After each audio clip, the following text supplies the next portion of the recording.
A person can love you, but not fight for you. Oh, pwede ka palang mahalin ng isang tao, pero hindi kanya kayang ipaglaban.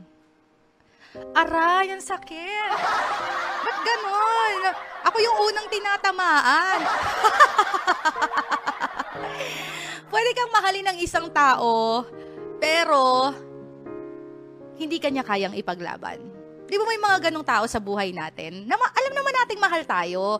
Kasi ramdam din naman talaga natin kapag mahal tayo, hindi ng isang tao eh. Wag din naman natin i-disregard at wag din naman natin isa walang bahala yung pagmamahal ng iba sa atin. Pero yung iba talaga, hanggang dun lang eh.